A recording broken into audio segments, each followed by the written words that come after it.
Hi friends, నేను మీ మంజును. Welcome back to master Manju Bijivemula. ఈరోజు మన ఈ వీడియోలో పాలకూర ఉల్లికారాన్ని చూపించబోతున్నాను. ఎప్పుడు పాలకూరతో పప్పు వేపుడు కాకుండా ఇలా కొత్తగా ట్రై చేయండి, చాలా టేస్టీగా ఉంటుంది. పాలకూర ఆరోగ్యానికి ఎంతో మేలు చేస్తుంది. మరి లేట్ చేయకుండా వీడియోలోకి వెళ్ళిపోదాం. ఇక నేను ఒక పెద్ద సైజు పాలకూర కట్టను తీసుకొని శుభ్రంగా కడుక్కొని వీలైనంత సన్నగా కట్ చేసుకోవాలి. పెద్ద కాడలు ఉంటే పక్కకు తీసేయండి.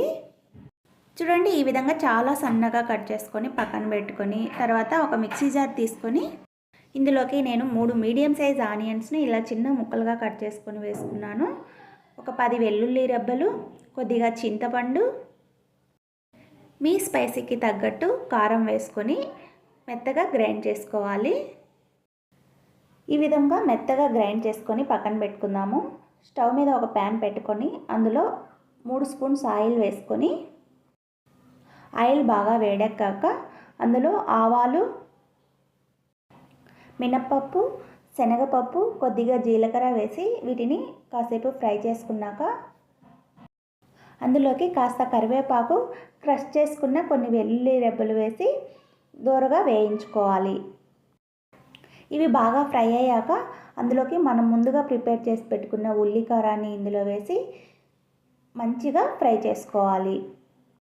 ఈ ఉల్లికారం నూనెలో ఎంత బాగా మగ్గితే కర్రీ అనేది అంత టేస్టీగా వస్తుంది. ఇందులోకి కొద్దిగా పసుపు, కర్రీకి సరిపడినంత సాల్ట్ వేసుకొని బాగా మగ్గించుకోవాలి. మూత పెట్టి ఒక 10 మినిట్స్ వరకు దీన్ని నూనె పైకి వచ్చేంత వరకు మగ్గించుకోవాలి. చూడండి, నూనె అంతా బాగా పైకి వచ్చి దగ్గరగా అయింది కదా. ఇప్పుడు ఇందులోకి మనం ముందుగా కట్ చేసి పెట్టుకున్న పాలకూరని యాడ్ చేసుకుందాం. పాలకూర చాలా తొందరగా ఉడుకుతుంది, ఎక్కువ టైం పట్టదండి. పాలకూర అంతటిని ఒకసారి బాగా మిక్స్ చేసుకొని మూత పెట్టి ఒక 5 మినిట్స్ పాటు మగ్గించుకుందాము. చూడండి, 5 మినిట్స్ తర్వాత పాలకూరలోని కొంచెం వాటర్ బయటికి వచ్చినాయి. దీన్ని ఒకసారి బాగా మిక్స్ చేసుకొని మరి కాసేపు మగ్గించుకుందాం.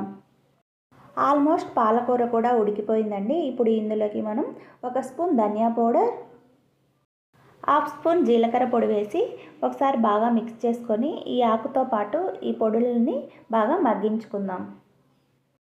ఇది అన్నంలోకి, చపాతీలోకి చాలా చాలా బాగుంటుంది.